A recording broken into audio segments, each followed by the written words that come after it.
For factor analysis of Likert scale, we go to Analyze, then Dimension Reduction, then Factor, and here we need to put the items that we need to reduce. So we have these ones, and we'll go to Descriptives, then we take Coefficients, Determinants, Chemo and Bartlett's test of sphericity, and continue. For the extraction, we choose principal components, or we can choose maximum likelihood or principal axis factoring. So here there are these three common methods for academic research, and I will put a guideline to explain when to use each one below in the description box. So for the time being, let's choose principal axis factoring. Then the eigenvalue greater than 1 should be kept the same. Here for display, I can display script plot. For the analyze, I can keep correlation matrix. Click continue.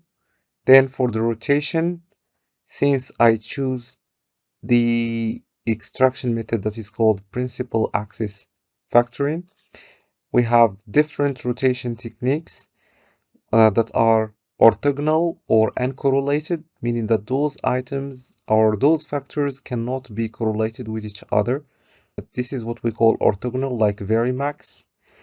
And we have the oblique rotation methods, like direct oblique, that assumes that these variables are correlated. So in this case, let's say we have two constructs, namely organizational commitment and job satisfaction among teachers. We can choose the direct oblique. Then click continue. For the scores, we can save as variables, and we choose the method that is called regression to create the constructs after performing the factor analysis, and click continue. For the options, we can keep missing values as default, exclude cases listwise, but we don't have any missing value anyway. In case you have missing values, you can choose either approach to delete them listwise, pairwise, or replace them with the mean, because missing values impact factor analysis. Then for the coefficient display formats, we can sort by size for better display, and we can suppress small coefficients that have an absolute value below 0.3, and click continue, and then click OK and wait for the output. So this is the output. Here we see the correlation matrix of the different variables together, and you can see that those items seem to be correlated, hence the factors may be also correlated. And then the chemo and Bartlett's test, we can see that the Kaiser-Meyer-Olkin measure of sampling adequacy is 96.2%, which is good. So anything that is above 0.5 or 50% is good. It shows good sampling adequacy. And even the sample size here, if we go back to it, we can find that the sample size is large. So without large sample size, you cannot perform factor analysis anyway. So here 270. Then we can go for the Bartlett's test of sphericity, which is statistically significant, and it should be statistically significant to go ahead with factor analysis.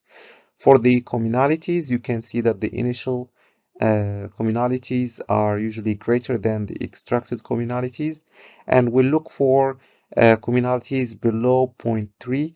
If we find some communalities below 0.3, we can just remove the item from factor analysis. We don't remove it from the data because we will lose it. Only if we have a backup data, that's good. We just remove it from the analysis. So suppose that we find that IV1 has communality below 0.3 or 5, so we can just keep it 3. Then we just go here and factor analysis, and I remove it from the analysis and I rerun the analysis. Okay, that's it.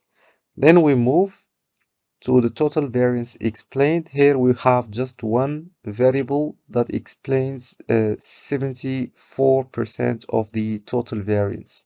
So this is unidimensional scale. So Here we have one factor based on the eigenvalue greater than 1, and you see how the items are loaded into the one factor. And this is it.